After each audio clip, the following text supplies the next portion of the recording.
Buen día, nosotros somos el equipo número 3 y vamos a hablar sobre enanismo y patas cortas. El equipo está conformado por Diana Guadalupe, Jorge Antonio, Miguel Axel, Vanessa Pamela, Yara Paulina, Miriam Noemí, Mariel, Ángel Yodani, Mariana y Mariam.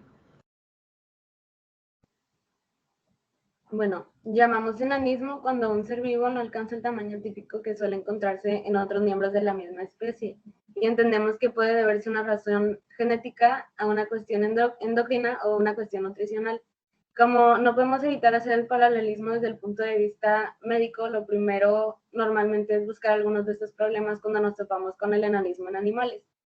En humanos, el 75% de los casos se debe a la acondroplasia, que es una condición causada por una mutación genética en el 3-FGF3, que cambia las proporciones de las extremidades, pero también puede ser ocasionado por un déficit de la hormona del crecimiento, producido por la hipófisis o una malnutrición severa.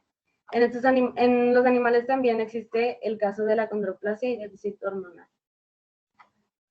Siguiente. A continuación les presentamos algunos de los trastornos que se producen en el enanismo, que viene siendo el enanismo proporcionado y es causado por enfermedades presentes en el nacimiento o que aparecen en la primera infancia y limitan el crecimiento y el desarrollo en general. Este tipo de enanismos hace que la cabeza, el tronco y las extremidades sean más pequeñas, pero son proporcionados entre sí, y debido a que estos trastornos afectan el crecimiento general, muchos de ellos ocasionan el desarrollo deficiente de uno o más sistemas del cuerpo. Una de las causas relativamente frecuentes en el enanismo proporcionado es la deficiencia de la hormona del crecimiento, y esto se produce cuando la glándula hipófisis no produce el suministro adecuado de la hormona del crecimiento, que es fundamental para el crecimiento normal en la infancia, y esto se debe a que los cachorros lo heredan de sus padres bajo un patrón de herencia autosómica recesiva. Los signos en este tipo de enanismo son la estatura por debajo del percentil de las tablas del crecimiento, el índice del crecimiento más lento que el previsto para la edad, el retraso en el desarrollo sexual o falta de desarrollo sexual en la adolescencia. Y en este tipo de enanismos casi siempre es necesario realizar un parto por cesárea porque el tamaño y forma de la pelvis no permite un parto vaginal exitoso.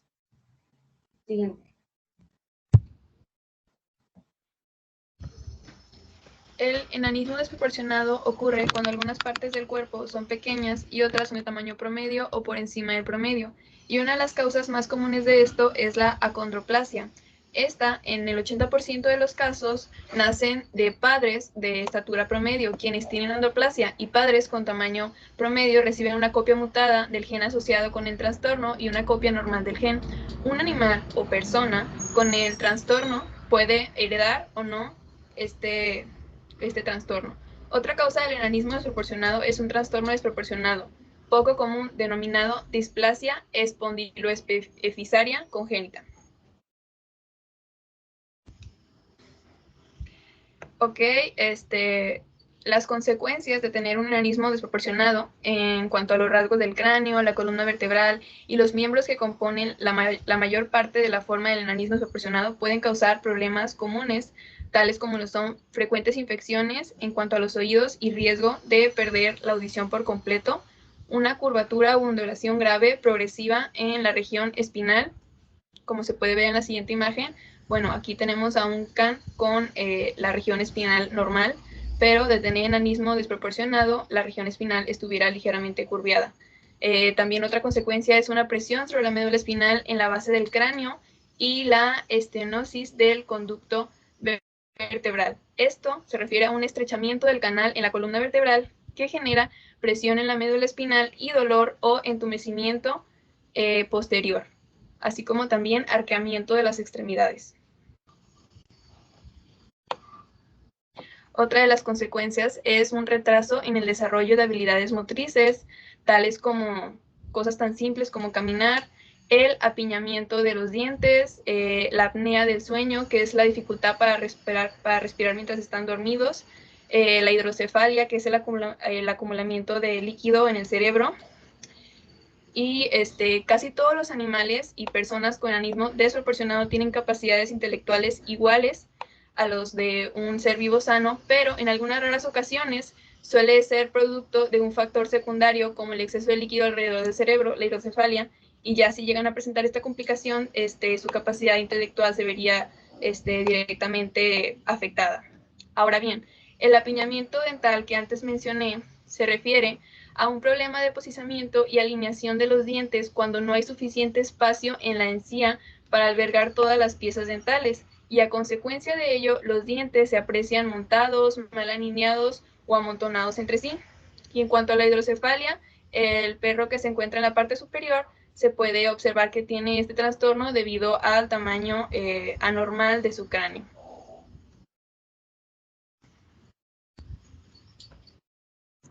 Ok, ahora vamos a mencionar algunas de las causas. Siguiente, por favor. Vamos a comenzar con lo que es la condroplasia. Que bueno, la condroplasia pues son un conjunto de enfermedades del crecimiento óseo, las cuales impiden el cambio normal del cartílago. Y bueno, pues lo que hacen es que el cartílago no se haga hueso de una forma normal, lo cual causa el enanismo. Como punto número 1, vamos a mencionar los principales síntomas, que bueno, se pueden mostrar que hay una baja estatura, que hay una cabeza grande, también curvas acentuadas de la columna, el tronco de tamaño normal con extremidades cortas también se presenta, y también hay alteraciones en los cuerpos vertebrales, que estas pueden ser vistas de manera radiológica. También hay una hipotomía discreta, un desenvolvimiento un poco lento, pero que esto después se normaliza. Y también cuentan con una intolerancia a lo que es la glucosa y tienen complicaciones medulares presentes en el 46% de los casos. Como punto número 2, vamos a mencionar lo que son las causas, o lo que normalmente se presenta también igual. Primero se encuentra que no se puede respirar por periodos cortos de tiempo, a lo cual se le llama apnea, que esto se presenta normalmente en bebés y requiere pues cirugía para extirpar lo que son las amígdalas y adenoides, que pues a menudo cuando se hace esta cirugía se corrige el problema. También están las infecciones de oído, que son periódicas. Igualmente aquí se necesita un tratamiento con tubos auditivos. También está la acumulación de líquido en el cerebro, a lo cual se le llama hidrocefalia. Y esto puede requerir un drenaje o un masaje terapéuticamente, que también puede ser con la inserción de un tubo llamado derivación. También pues hay problemas de postura, que aquí también se presenta en los neonatos. Y igualmente, como mencionó antes uno de mis compañeros, hay problemas dentales, que aquí son dientes apiñados o torcidos. Y por último, pues también cuentan con obesidad, como se muestra en la imagen de un perro salchicha.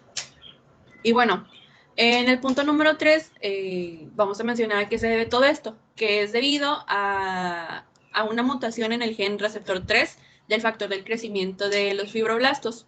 Y esto se debe a una herencia autosómica dominante.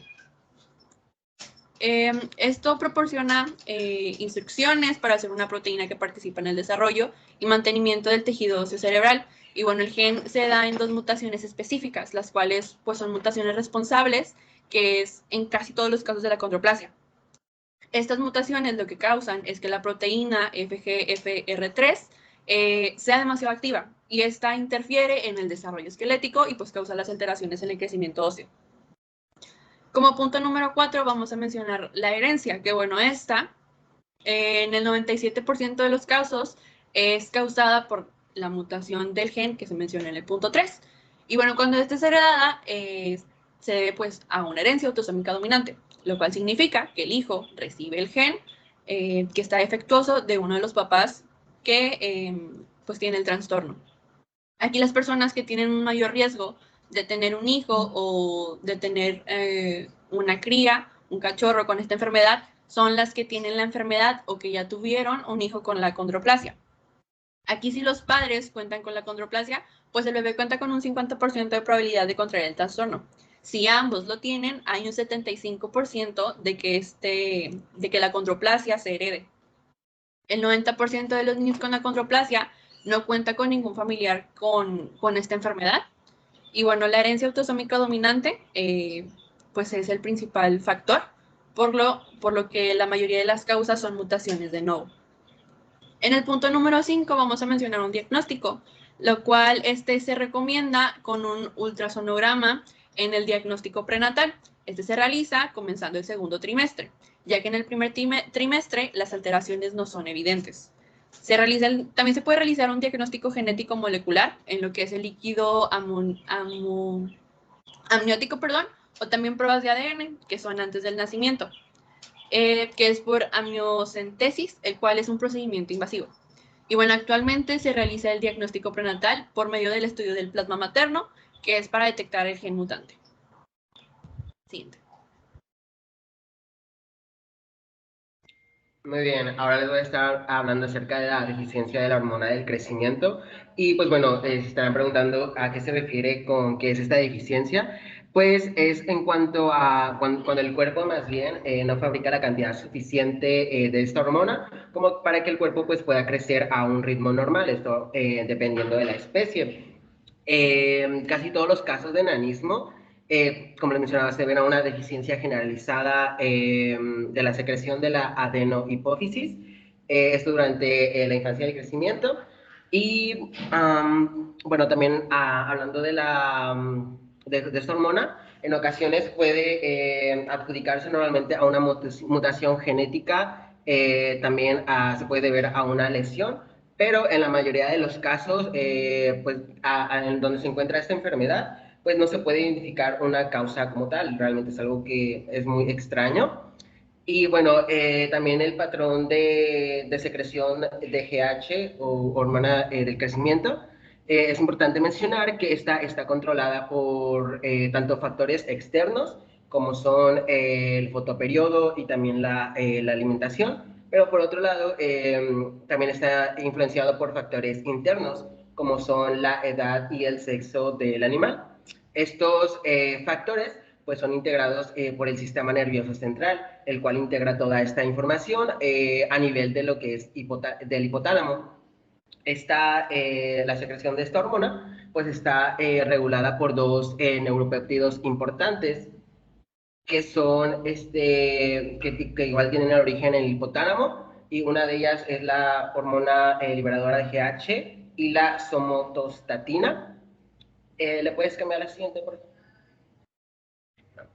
Y pues bueno, en este caso encontramos que hay dos tipos de deficiencia de la hormona de crecimiento. Encontramos una que es congénita y una que es adquirida. En el caso de la congénita se refiere a que es el tipo de deficiencia con la que nacen algunos animales, pero también pueden tener problemas con algún otro tipo de hormonas. Y aunque nazcan con esta afección, pues algunos animales parecen estar creciendo con normalidad hasta que tienen entre los 6 y 12 meses de edad, que es cuando ya se nota más bien que dejan pues de crecer.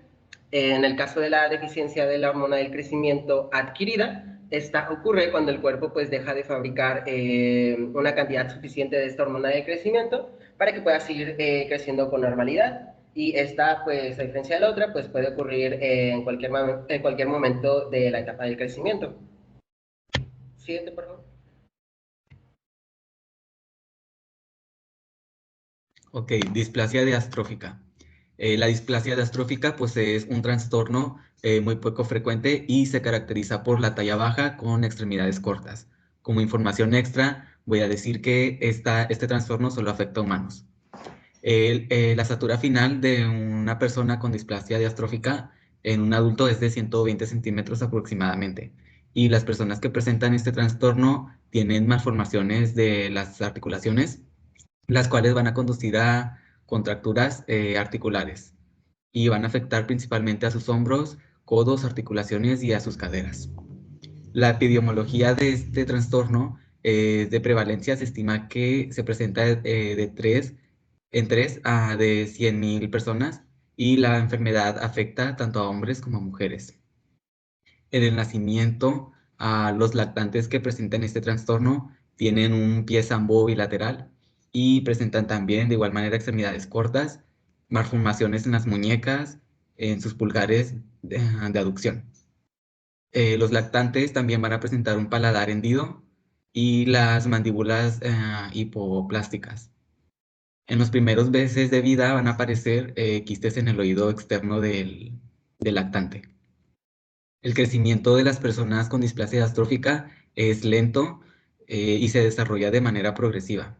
Las deformaciones de las articulaciones van a ser graves y pueden conducir a la limitación del movimiento de sus articulaciones. Ok, este síndrome es causado por mutaciones en el gen SLC26A2 o el gen transportador de sulfato de displasia diastrófica, el cual se codifica para un transportador de sulfato con expresión predominante en el cartílago.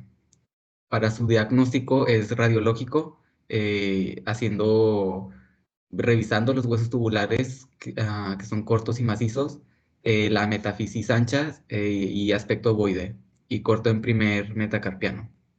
Este síndrome se transmite de forma autosómica recesiva. Siguiente, por favor.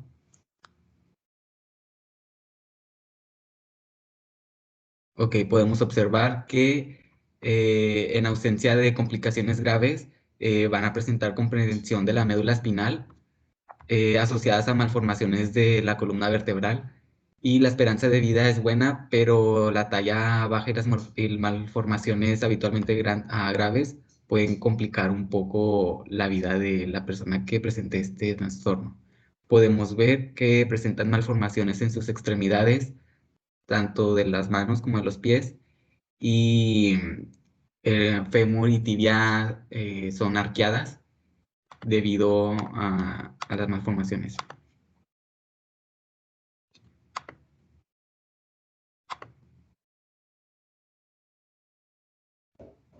Otro trastorno relacionado al enanismo es la displasia espondiloepifisaria, y esta se presenta con baja estatura y cuerpo desproporcionado con tronco corto.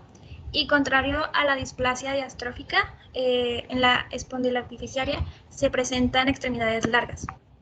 Esta patología es de herencia ligada al cromosoma X y es causada por una variante patógena en el gen TRAPPS2. Y estas variantes incluyen el sitio de empalme y las de lesiones sin sentido. Y bueno, esta patología solo afecta a humanos y su prevalencia es de 1 en 350,000 personas. Algunos de sus signos son la baja estatura, también el cuerpo desproporcionado con tronco corto y el pecho en forma de barril. También se presenta artrosis, especialmente en las articulaciones de la cadera. Y un signo también pueden ser antecedentes familiares que sean compatibles con herencia recesiva ligada al cromosoma X. Y también algunos signos radiográficos son las anomalías epifisarias, escoliosis o cifoescoliosis, un proceso odontoideo hipoplástico, cuellos femorales cortos, coxa vara y osteoartritis prematura. Las hembras portadoras tienen riesgo del 50% de transmitir la variante de este gen en cada embarazo, y los machos que heredan la variante se verán afectados, mientras las hembras que heredan la variante patógena serán portadoras pero no se verán afectadas por la patología. Y ninguno de los hijos de un varón afectado se verá afectado, pero todas las hijas de un varón afectado serán portadoras.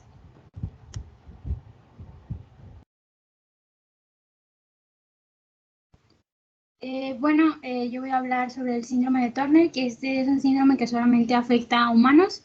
Se caracteriza por disgencia gonadal con amenorrea primaria, infantilismo sexual, talla baja y fenotipo femenino con múltiples anomalías congénitas. Lo característico de este es que su aspecto externo, o bueno, su fenotipo, nos permite el reconocimiento del síndrome que hoy lleva su nombre. Este fue escrito por Henry en 1938.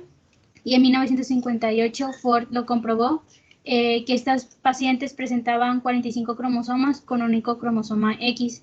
Este trastorno afecta solamente a las personas de sexo femenino.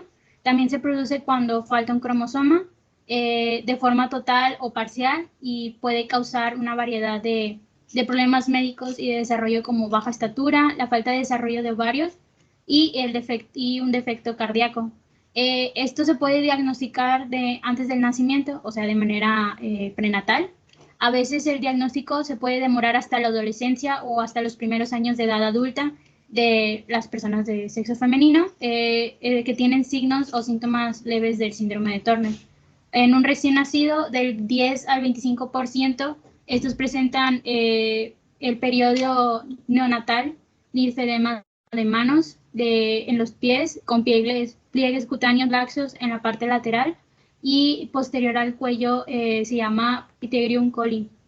En el lactante, el diagnóstico es realizado ocasionalmente al valorar un lactante por presentar soplo cardíaco y diagnosticarlo de coartación o estenosis o aórtica. En la infancia, el signo principal es la talla baja y teniendo en cuenta la variabilidad fenotípica del síndrome, este debe ser evocado ante cualquier niña con talla baja e inexplicable. En la pubertad, este se considera el diagnóstico ante toda niña con pubertad retrasada. Esta falta el inicio de desarrollo de la mama para la edad de 13 años, la presencia de espeso vello púbico o axilar secundario a la acción del andrógeno suprarrenal. Este puede apreciarse en niñas con síndrome de Turner y no constituye ninguna evidencia de adecuado al desarrollo ovárico.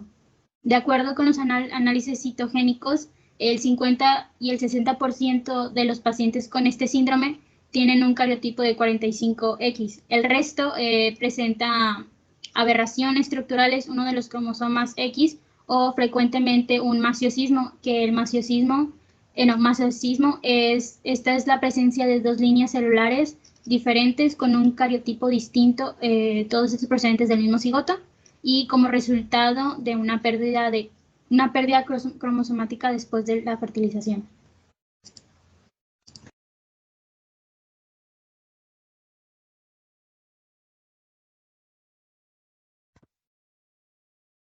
Bien, ahora estaremos hablando de los diferentes tipos de enanismo.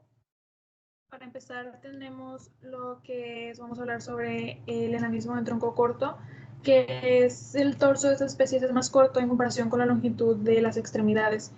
De hecho, el hecho que algunas razas tales como el Basset Hound, Pembroke Welsh Corgi, Dachshund, West Highland White Terriers y los Scottish Terriers, que son los que se presentan en esta diapositiva, que tengan un fenotipo en donde podamos ver sus extremidades cortas, se debe a unas enfermedades llamadas condrodisplasia y condrodistrofilia.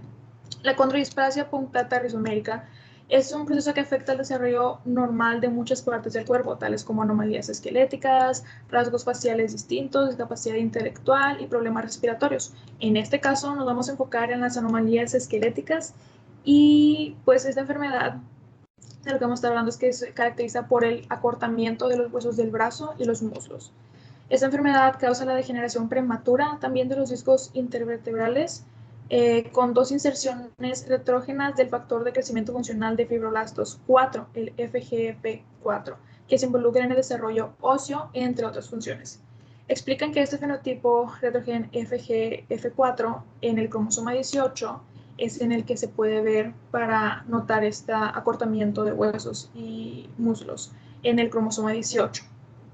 Una segunda inserción en el retrógeno FGF4 se encuentra en el gen 12, donde se le da el CDDI o condrodistrofilia, que incluye un fenotipo de patas cortas más una anomalía de degeneración prematura de los discos intervertebrales, que esta es más probable que conduzca a la susceptibilidad de la enfermedad del disco intervertebral tipo 1, Hansen o IBDD. La CDDI se genera, más bien se hereda como un rasgo semidominante para la altura, lo que significa que los perros con dos copias de esta mutación son más pequeños que los perros con una sola copia de este. Y con respecto a la IBDD, esta sigue siendo de modo dominante. Siguiente, por favor.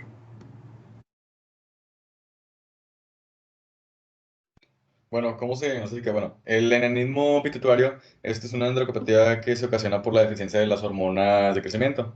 El retraso de esta hormona se puede notar a partir del segundo mes de vida, además de que uno de los factores que también aparece sería la langidez, la falta de vivacidad y problemas dermatológicos. También se puede tomar como muestra de valores basales, pero aún así no se encontró alguna diferencia entre machos o hembras para poder encontrar esta endocrinopatía. Por lo que en algunos laboratorios se desarrolló ciertos protocolos de estimulación con lo que es la gilacina. Y consiste en tomar una muestra sanguínea y administrarla en el cuerpo y seguir un protocolo que va de 15, 20, 25, 30 minutos hasta una hora, checando el término de estas, cómo se encuentra en el cuerpo. En un perro normal, sin el enanismo pituitario, la gilacina se incrementa lo que es a 4 o 5 veces su valor basal, y esto no sucede en los enanos pituitarios. También, por lo que en conclusión podemos llegar que las formas más fáciles de diagnosticarlo es que a partir de los 6 meses de edad pues, podemos notar el retraso del crecimiento, ya sea con las mascotas con las que él se crió, o más que todo la camada de la que él salió, este paciente, además de realizar una prueba de tiroxina T4 para poder saber si tiene un problema de hipotiroidismo. Y también otra posibilidad, esto es que abre un panorama para poder saber su prevalencia a esta endocrinopatía entre las distintas razas y evaluar una terapia exitosa para estos casos. Siguiente.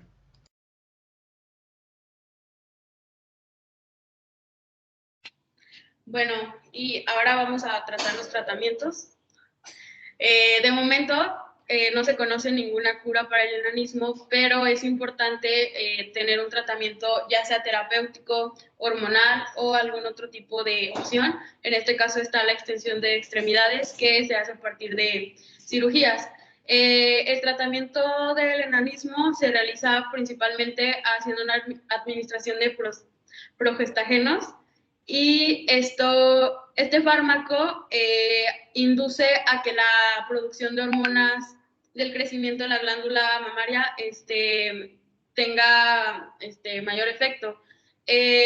Además de tener todo esto, también se debe tener un chequeo o tiene que ser monitoreado y controlado, ya que puede causar diabetes o acromegalia.